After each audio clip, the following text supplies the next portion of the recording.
What's up, mate? I'm Wade. Today I got this comment from Matt James Smith. Can you get C70 look like FB? Well, honestly, I never tried to get C70 look like FB.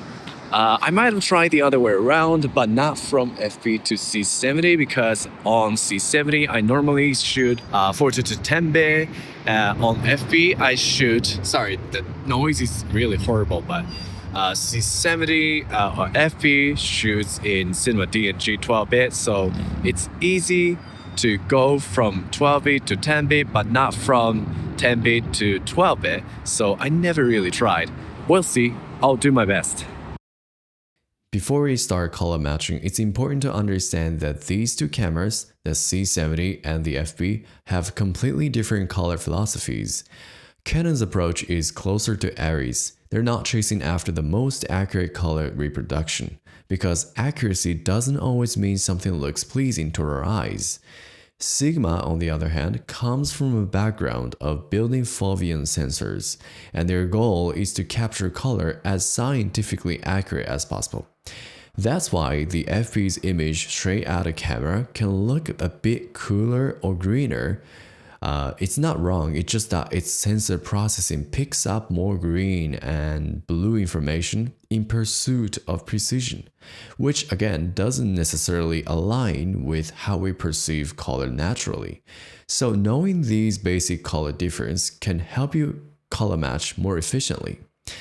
The image straight out of C70 is generally warmer and has a slight magenta cast, which is typical of Canon, and the contrast around the midtone is more lifted than FB, producing a gentle feel. And Sigma FB is like blue is more cyan and it's really saturated and vibrant, and green is yellowish and has a prominent blue-greenish color cast. Also, contrast around the midtone is stronger than Canon. So here's what I'm going to do. First of all, I'm going to tweak the exposure and contrast level on both clips using CST and contrast nodes. Then adjust the white balance on the FB with the color bar, checking the waveform. Then go to the C70 and match the contrast around the midtone, comparing the waveforms. Finally, match the color as close as possible by changing the hue and saturation at the same time in the color warper, relying on the vector scope. So let's get started. Okay, so these two clips are what we're going to use today. This DNG format is from FB, and this Canon RAW is of course from C70. First of all, I need to show you the color space and transform setting. Color science is DaVinci YRGB, and timeline color space is Rec 709 scene, and output color space is Rec 709 gamma 2.4. Now, I think many people go with DaVinci YRGB color managed, but in this case, I chose DaVinci YRGB because I have two types of RAW and one of them is DNG, and this Sigma DNG format doesn't allow me to have the biggest flexibility for color grading. So I have to apply a Blackmagic design color space and gamma so that I can have more dynamic range and more flexibility for color grading. And to turn it on, I need to switch to DaVinci YRGB. Otherwise, I can't use this mode. So let's use this mode. And by turning it on, I can choose this Blackmagic Design color space, and the gamma is also Blackmagic Design film. This is the node tree we're gonna work in. Contrast, balance, and CST. And C70 is contrast and contrast around the midtone and balance and color match, then CST. Okay, so first of all, we need to apply CST to this FP clip. So go to color space transform and choose input color space is in this case Blackmagic Design, but actually you can choose whichever works for you. I just choose this one, Blackmagic Design Film GM5, because that works in my experience the best. And input gamma is Blackmagic Design Film, okay? And output color space is DaVinci Wide Gamut and Rec 709 gamma 2.4. Yes. So go to the C70 and do the same. Canon Cinema Gamut, and input gamma is Canon log 2. And output color space is Rec 709, and output gamma is 2.4. Okay, it's done.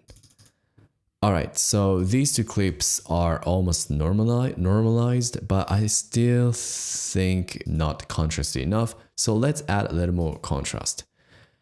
In the FB clip, I'm going to add 20% more contrast, so 1.2, and go to C70 and apply more contrast, 20% more, so 1.2, and it looks okay. But going back and forth between these two clips, you can see Sigma FB is darker and C70 is brighter. This is because Sigma FB, or maybe Sony, contrast around the midtone is always stronger than Panasonic or Canon. It's more contrasty around the midtone. So to match the C70 to the Sigma FB, I need to bring the luminance around the midtone down. And the way I do it is to apply, is to create this node contrast around the midtone and go to the waveform and click this image wipe. And then you can directly compare side by side in the C70 and go to gamma and lower this luminance level until this, for example, this area and this area, they get aligned. Right now, I can see almost like a one-stop difference. So I'm gonna bring it down until these two areas gets aligned. Okay, how about now? So it's getting really close. But we're gonna see a bigger problem, which is, what is this blue cast, right? Sigma FB has this blue and greenish color cast in the entire image.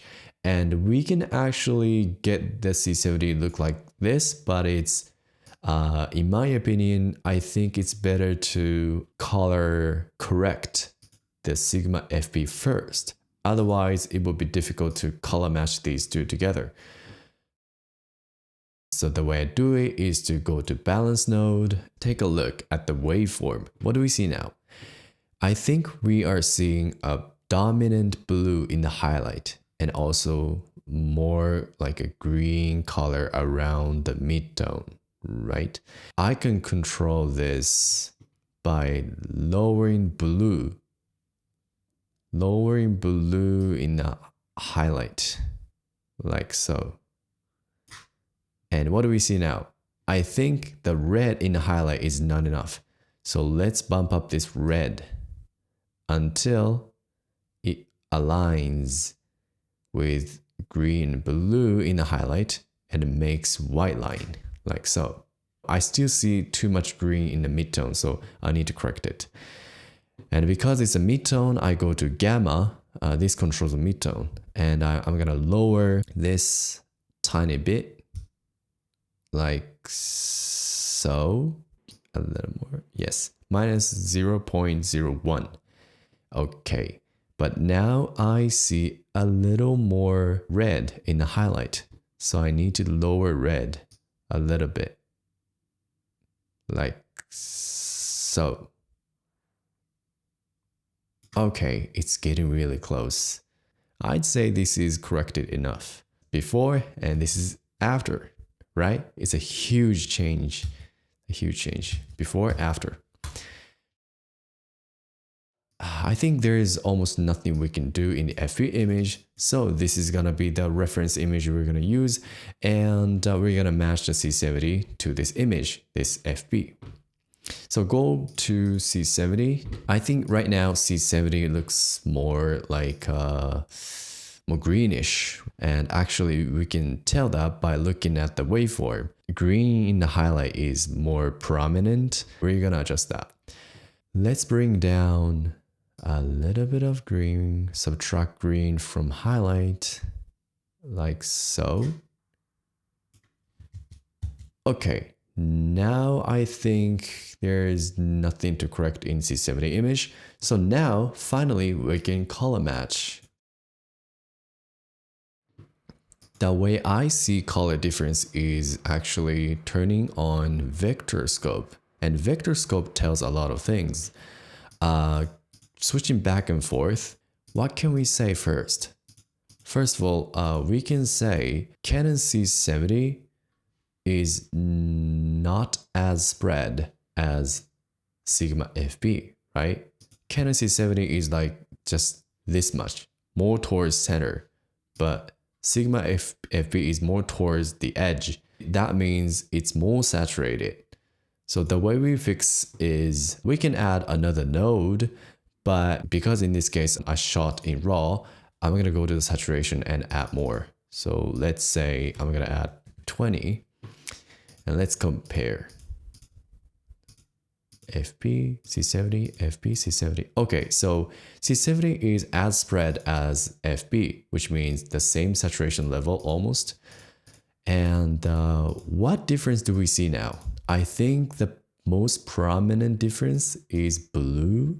Canon blue is, it's more controlled, but Sigma FB's blue is more like, it's really vibrant, right? I think like it's not a good idea to get the C70 to look like FB because FB is going way too far. It's gonna be over the edge. But this video is all about getting camera A to look like camera B. So yeah, I will try. So the way I do it is to go to color wallpaper and switch to this hue saturation. And you're gonna see spider web-like thing. And let's switch this from 6 to 12 because that's gonna allow us to have a finer adjustment. And because we want to control blue, click this blue. And that's gonna reveal the point we need to control. Please be careful. Hue saturation color wallpaper dramatically changed the color. So we need to lower the key output. Otherwise, I can show you. If I control this just a little bit, it's gonna mess up the vector scope and also saturation and hue greatly. The way we avoid that is to lower the key output down to 0.1. So 1/10 of the original strength. Now this way we can easily control this and dragging it around. And because FB was, I think it was around the edge, just around the edge, like so, and more towards cyan. So let's compare. Yeah, like this, we're getting really close.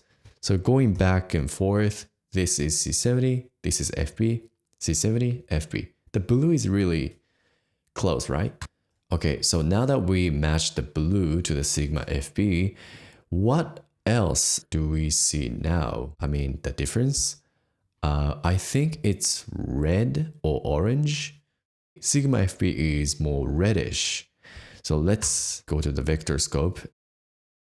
And because we have already corrected blue in this node, I'm actually gonna add another color match node and go to hue saturation and switch to 12.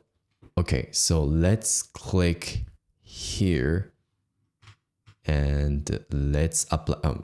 Don't forget, bring down this key output, 0.1, color wallpaper, and let's bring towards red like this. I'm going extreme, okay? I'm going extreme.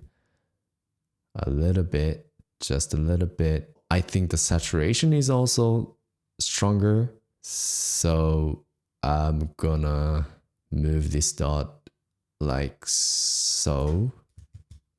Okay, the orange looks okay. I'll call it good. But now, going back and forth, I think Sigma FB is cooler than Canon C70. So what do we do now?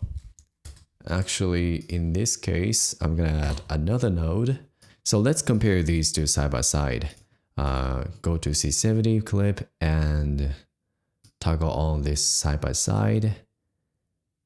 And I can see this blue tint, especially on the wall, it's quite obvious. So I think I should subtract red from the midtone. And that should give us a similar look. That's my guess. So let's try lower this a little bit. I want to see wave 4. Lower this a little bit until they look similar. I think it's getting close though. What about now? No, quite not there. Quite not there. I think luminance level is, yeah, it's still different. Oh, okay. So I need to go back to contrast around the midtone and lower this level even further until this and this aligns. Like so. What about now? I think we're getting really close.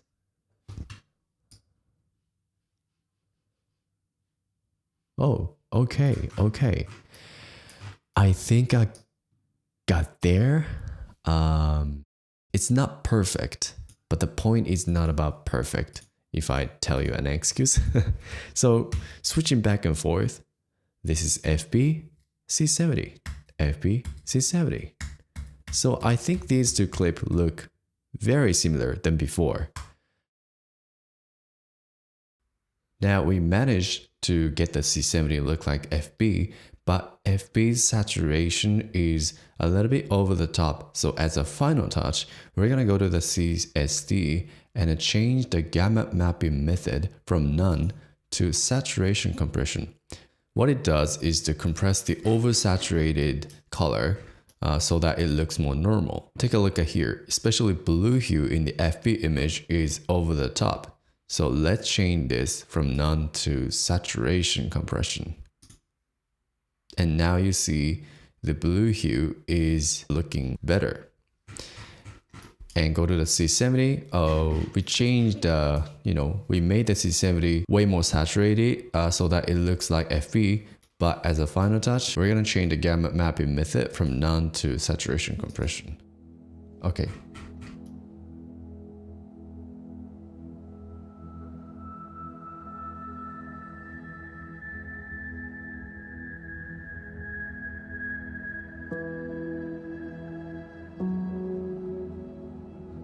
Alright, so I think that's it.